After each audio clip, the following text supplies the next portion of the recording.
쉼없이 달려오셨습니다. 새벽 별을 보며 집을 나서고 온종일 세상과 부딪히고 늦은 밤, 가로등 불빛에 그림자를 위로 삼아 귀가하던 날들, 자식들 커가는 모습에 웃고 통장 잔고에 한숨 쉬고 얄궂은 세상 인심에 소가리도 참 많이 하셨습니다. 그렇게 앞만 보고 달려오니 어느덧 머리엔 서리가 내리고 얼굴엔 세월의 지도가 그려졌습니다. 어깨에 짊어진 삶의 무게는 내려놓을 새 없이 무거워졌고 마음 한구석에는 채워지지 않는 허전함만이 가득해진 것 같습니다. 그렇게 쉼없이 달리며 쌓아온 수많은 경험과 지혜 속에서도 문득 이런 질문이 마음을 파고들 때가 있지 않으셨나요? 내가 도대체 뭘 위해서 이렇게 악착같이 살았을까? 이 모든 노력의 끝은 무엇이었을까? 남들만큼은 살아보겠다고 아등바등했는데 왜 마음은 여전히 허전하고 공허함만 남은 것 같을까? 정말 남들은 나와 다르게 쉽게 살아가는 걸까? 왜 내 인생만 이렇게 유독 힘들기만 했을까? 끝나지 않을 것 같던 경주를 마친 뒤 결승선에 홀로 서 있는 듯한 막막함. 그 공허하고 지친 마음에 오늘 한 사람을 초대하려 합니다. 어쩌면 그 어떤 다정한 위로보다도 더 깊은 공감과 해방감을 선사할지도 모르는 사람. 그는 다정하게 괜찮다, 다 잘 될 거다라고 말해주지 않습니다. 오히려 좀 까칠하고 냉소적이기까지 합니다. 하지만 그의 말은 이상하리만치 우리 마음 가장 깊은 곳의 갈증을 해소해주고 억지로 외면해왔던 현실을 똑바로 마주보게 합니다. 마치 내 속을 훤히 들여다보고 원래 그런 거야. 당신 잘못이 아니야. 당신은 혼자가 아니야 라고 툭 하고 던져주는 인생 선배처럼 말입니다. 오늘은 염세주의 철학자, 비관론의 대가로 알려진 이름, 아르투어 쇼펜하우어와 함께 우리 삶의 고단함에 대한 가장 솔직하고 깊은 위로를 나눠보고자 합니다. 그의 시선으로 우리의 삶을 통찰하며 당신의 지친 마음이 진정한 평온을 찾을 수 있기를 바랍니다. 우리를 지치게 만드는 보이지 않는 손, 의지. 우리는 왜 평생 무언가를 원하고 그것을 얻기 위해 애쓰며 살아갈까요? 좋은 집, 좋은 차, 자식의 성공, 남들의 인정, 더 나은 외모, 더 많은 돈. 하나를 이루면 잠시 만족하지만 곧바로 또 다른 목표가 생겨나 우리를 채찍질하고 끊임없이 다음 단계로 나아가라고 부추깁니다. 마치 목이 마르다고 바닷물을 마시는 것처럼 마시면 마실수록 갈증은 더 심해지고 욕망은 끝없이 증폭됩니다. 쇼펜하우어는 이 끊임없는 갈증과 소용돌이치는 욕망의 근원을 맹목적인 삶의 의지, 윌 지유엠 레번라고 불렀습니다. 이 의지는 개인의 이성이나 의식적인 판단을 초월하는 우주적이고 근원적인 힘입니다. 마치 자연의 거대한 법칙처럼 모든 생명체 내면에 내재되어 끊임없이 생존하고 번식하며 자신을 확장하려 하는 무의식적인 충동이죠. 이 의지는 이성적이거나 합리적이지 않습니다. 그냥 살아라, 더 많이 가져라, 더 높아져라, 계속해서 원하라. 고 우리 등 뒤에서 소리치는 거대한 힘과 같습니다. 우리는 이 의지의 지배를 받으며 때로는 스스로의 의지와는 상관없이 강한 욕망에 사로잡히는 경험을 합니다. 세상의 모든 생명체는 이 의지의 노예입니다.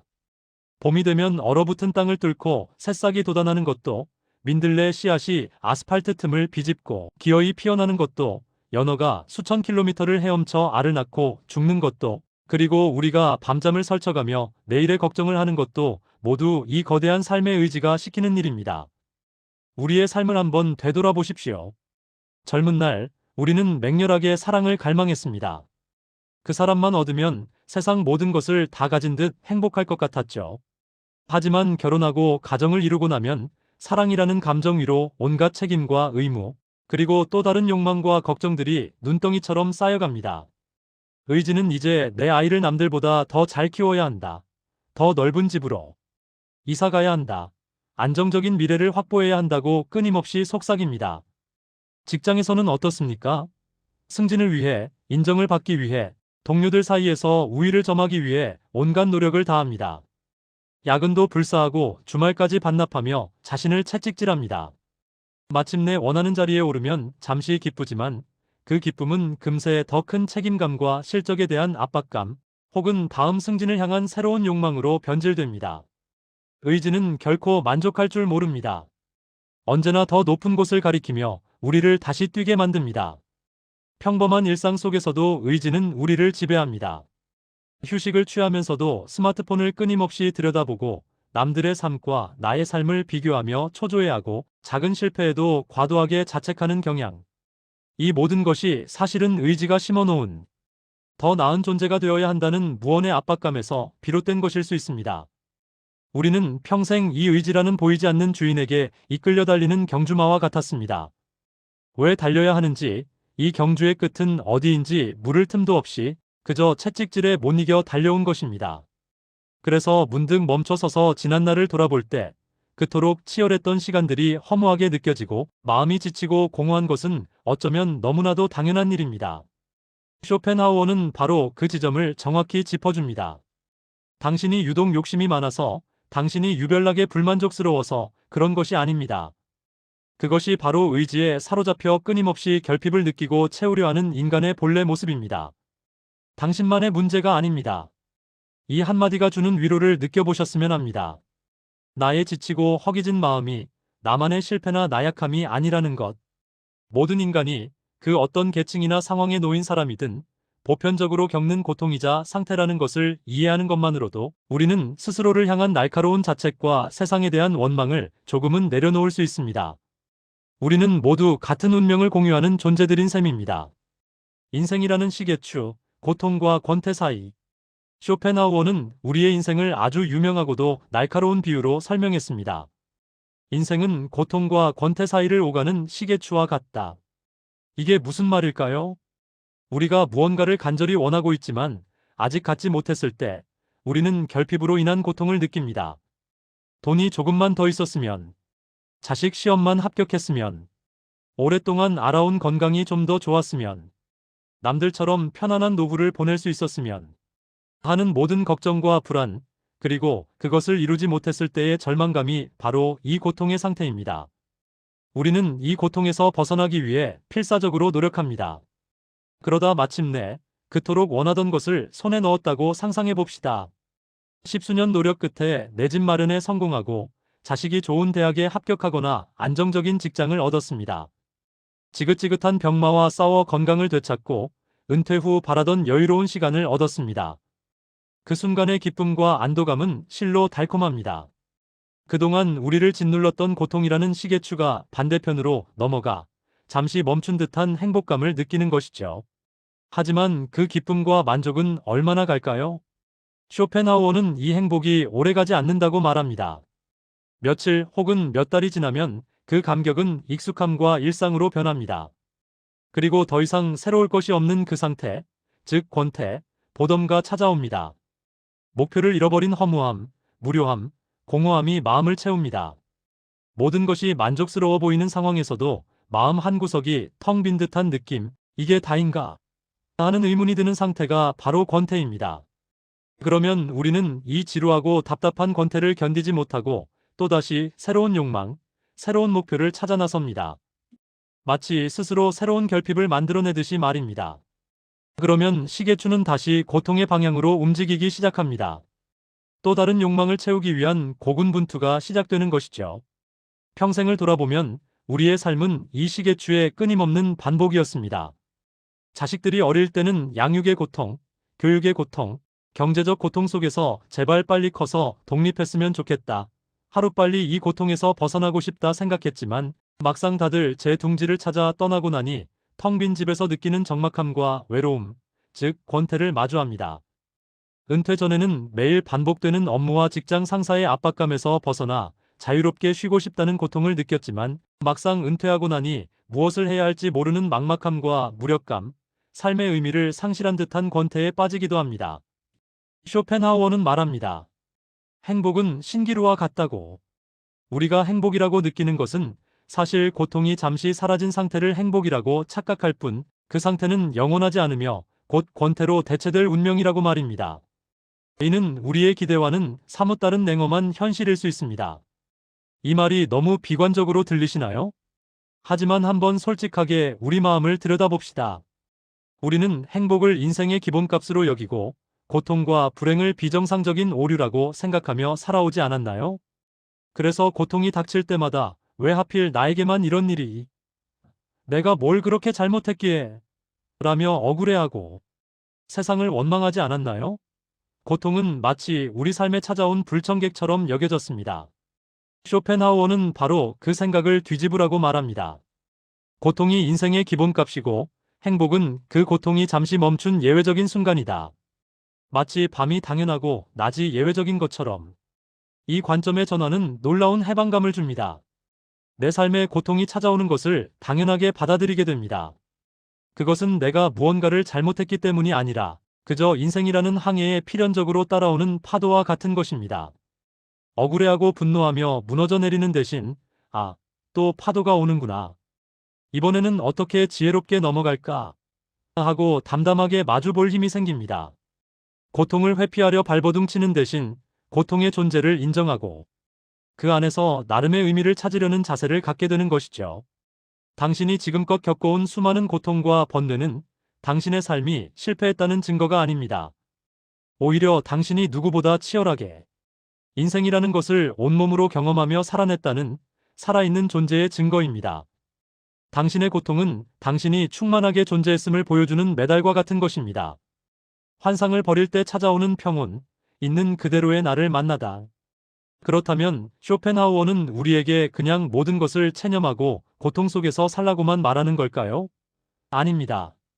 그는 우리에게 이 의지의 굴레와 고통의 반복에서 잠시나마 벗어나 평온을 찾을 수 있는 두 가지 길을 제시합니다. 그의 철학이 단순한 염세주의가 아닌 진정한 위로를 담고 있는 이유가 바로 여기에 있습니다.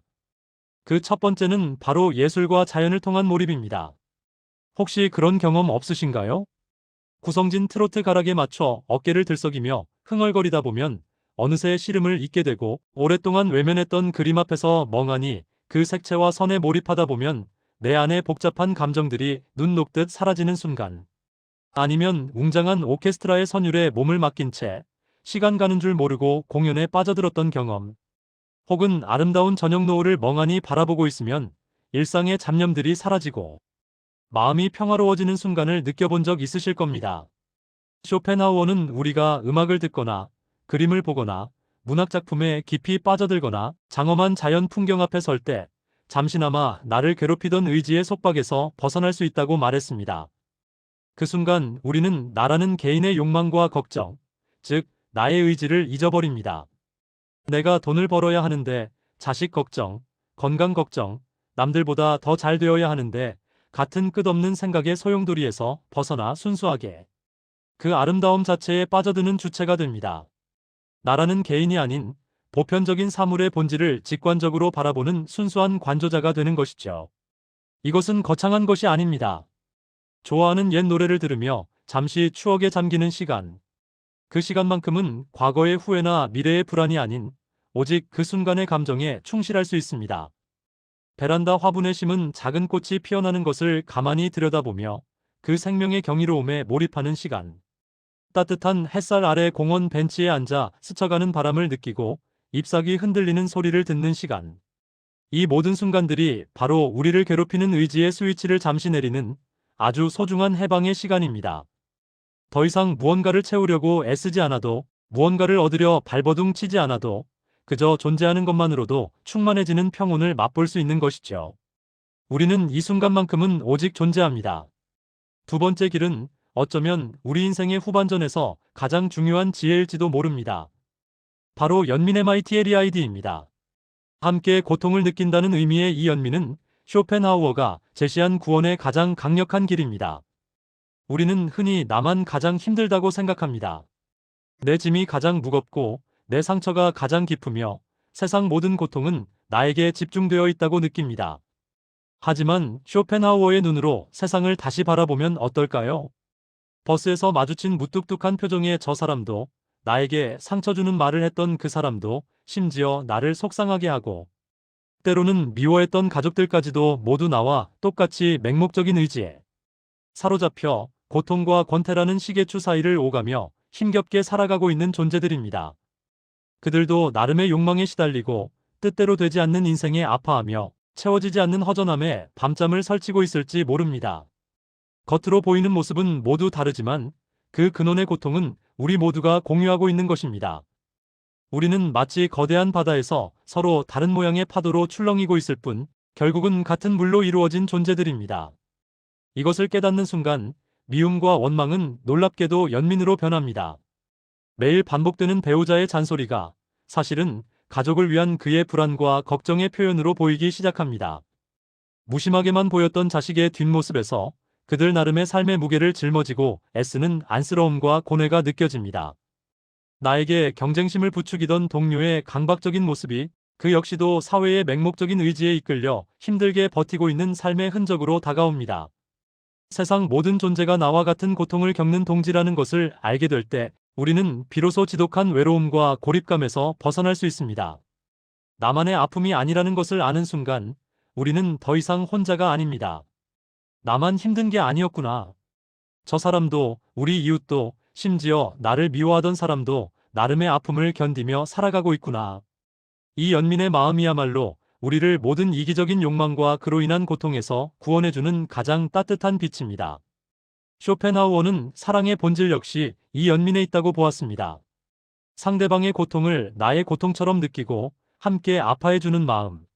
모든 존재의 고통을 나의 고통으로 받아들이는 순간 우리는 이기적인 자아의 한계를 넘어설 수 있습니다. 그것이 우리를 하나로 묶어주는 가장 위대한 힘이자 고통 속에서도 우리가 서로에게 기댈 수 있는 유일한 희망입니다. 당신의 고단했던 삶에 보내는 헌사. 쇼펜하우어는 행복은 환상이고 인생은 고통이라고 말했습니다. 그래서 그는 염세주의자라고 불립니다. 하지만 그의 철학을 끝까지 따라가 보면 우리는 그가 결코 삶을 저주하거나 포기하라고 말하는 것이 아님을 알게 됩니다. 오히려 그는 우리에게 씌워져 있던 행복해야만 한다는 강박과 성공해야만 한다는 헛된 기대를 벗겨줍니다.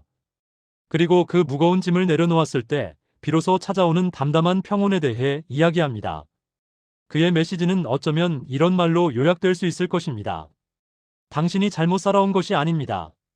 당신의 삶이 유독 불운했던 것이 아닙니다. 원래 인생이 그런 것입니다.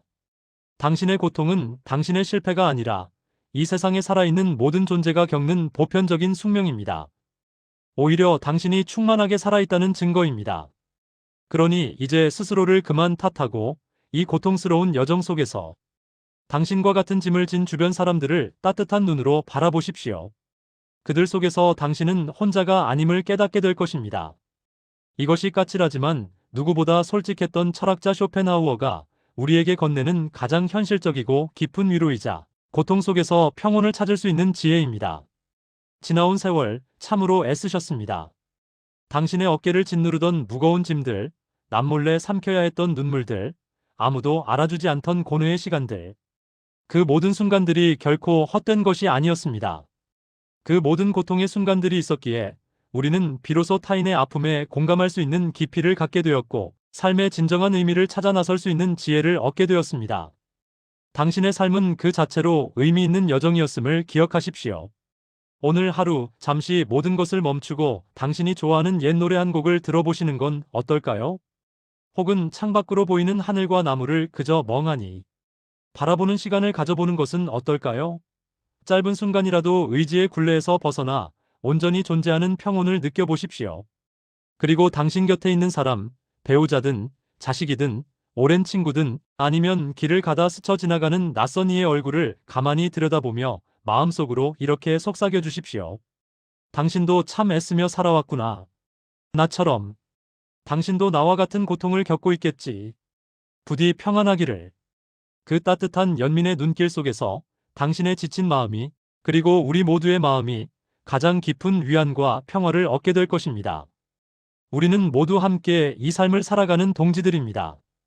당신의 고단했던 삶의 모든 순간들에 깊은 존경과 위로를 보냅니다. 당신의 존재 그 자체가 이미 위대합니다.